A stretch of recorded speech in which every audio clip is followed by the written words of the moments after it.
Hello and welcome. The title of the message today is, Can I Lead a Peaceful Life? But let's begin by affirming together our opening statement. There is only one presence and one power in my life and the universe, God. And I invite you right now to just take a deep breath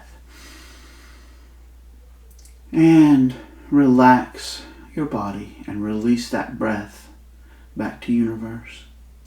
And perhaps one more full and deep, gentle breath. And release and relax. From this still and relaxed place, let us invite Spirit, our only teacher, into this moment, so that we may take into our understanding something that we can put to use in our life from this message. Thank you. So, can I lead a peaceful life? I'd like to begin this exploration of something that's so vast by starting from what we talked about last week. What do I expect was the title last week. And so let's continue asking that question. What do I expect? And I'd like to explore some specific situations about expectation. And I'd like to begin with a Bible verse.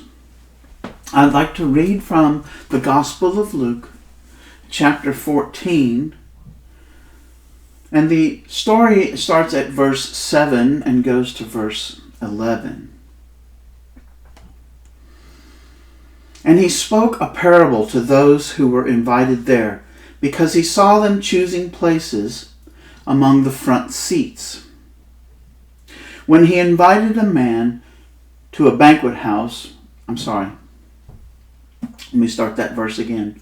When you are invited of a man to a banquet house, do not go and sit in the front seat. It might be that a more honorable man than you is invited there. And then he who has invited you and him will come and say to you, give the place to him, and you will be embarrassed when you get up and take a lower seat. But when you are invited, go and sit at the lower end, so that when he who has invited you comes, he will say to you, my friend, go up and sit higher, and you will have glory before all who sit with you. And here's the key, verse 11. For whoever exalts himself will be humbled, and whoever humbles himself will be exalted. So we're bringing in some ideas here about this humility, this humbleness. And how is that related to what do I expect? If I walk into the table and I have a certain expectation that I will be seated at the head of the table, closest to the host, and so I would go and sit there. That would be showing one expectation. Well, what do I expect if I go and I place myself at the foot of the table? Remember the verse 11. For whoever exalts himself will be humbled, and whoever humbles himself will be exalted. Will be lifted up in spirit by placing ourselves at the foot of the table. And we will be lowered if we think that we are owed a place at the head of the table. Now we can take this story, just like all Bible stories, and we can read it at different labels, at different levels. At one level, it's about walking into a room and seating yourself at the table. That's the most obvious level. But what else can this mean? I want to explore the inner meaning of this parable. There are some words I like to use. I've already introduced you to the idea of expectation. And there's another one that I would like to introduce called consideration. It's related to a form of attachment. But it's also related to this idea of humility. When I've spoken about humility in the past, it was in relation to the Beatitude. Blessed are the meek, for they shall inherit the earth. Blissful are the meek. Another Aramaic teacher translated as ripe, fully ripened are those who are meek, for they shall inherit the earth. So this is an important principle. Jesus introduced it, the Sermon on the Mount, with this idea. And so what does it mean? So in an inner way, if we are in humility, then our ego consciousness, that which we identify most of the time in our life as who I am, the persona that is in control of my consciousness at that moment,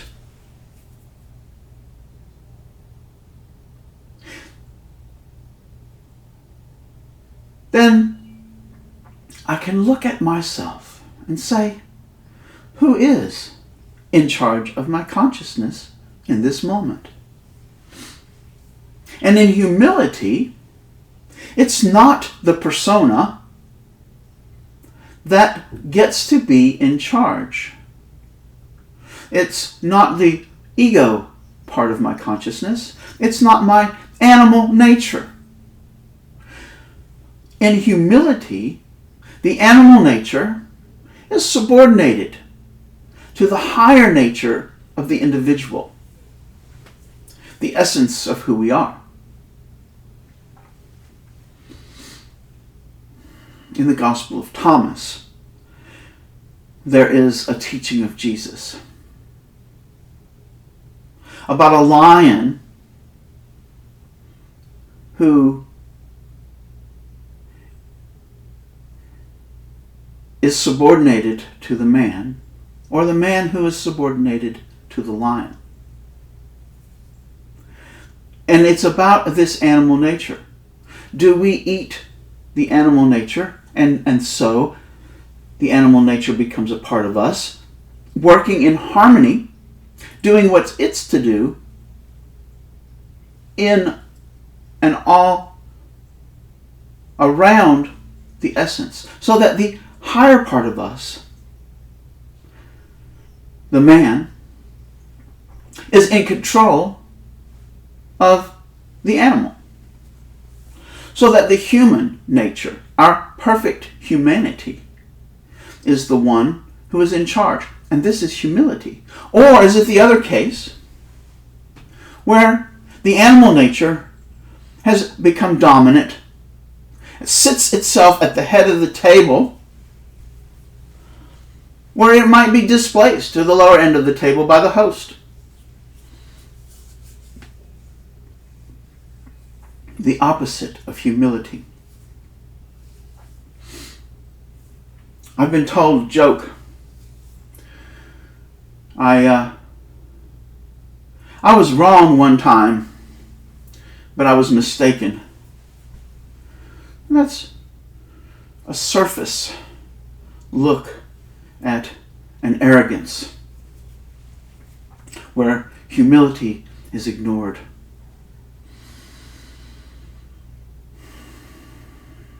So I'd like to tell you a true story. When I was in the Army, I was put in charge of the fuel supply platoon in our company. And in this particular company, fuel supply was kind of like the bad news bears of the company. They were the one who was always in trouble. They were always the ones getting the company in trouble. They were the ones that were goofing around and goofing up. And it was seen that they would never be any better. Well, I went in with no expectation about an outcome. And I put forward respect. I gave respect to everyone in the company, in the platoon. I would greet them by their rank and their last name instead of just calling them by either their first name or their last name. I would give them the respect of the title that they had earned. I would ask them to do what needed to be done. It didn't take long before this platoon began to change. It began to turn around. It began to do the task that it was assigned, and we did it. Let's just say we were happy to do it. We worked together for one another without demanding any particular respect. I began to be given the same respect that I gave. And this is the idea of considering. I didn't expect a certain consideration, but I gave that consideration to everyone. And in turn, they gave consideration back. I didn't go in and seat myself at the head of the table, even though that was my authorized position in this Army unit. I gave consideration to every member of that platoon. And in turn, I was given that consideration back. That is an outer level. And on the inner level, what is going on here? The ego, the animal nature, is allowed its place in our life, but it is not given the highest seat at the table.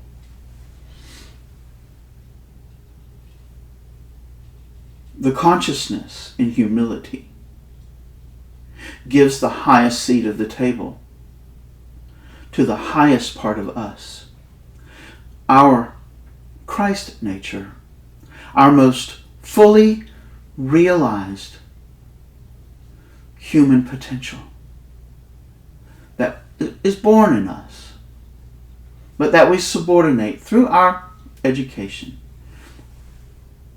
And it is ours in humility to give it its place at the head of the table. So I invite you, as you go through your week, this is a time when we go into the holidays and there's a lot of opportunities for us to ask ourselves, what do I expect in this situation? Where am I going to sit? Where will I sit at the head of the table? Or will I place myself at the foot of the table and then allow that when it's time for my ego nature to do something, that the highest part of me elevates that particular function in the ego nature to do the task that it is best suited to. This harmony of being, where each part of the human consciousness is doing what it is best suited for. Where ego has placed itself at the foot of the table to be elevated into the highest part of consciousness when it's time for it to do its function.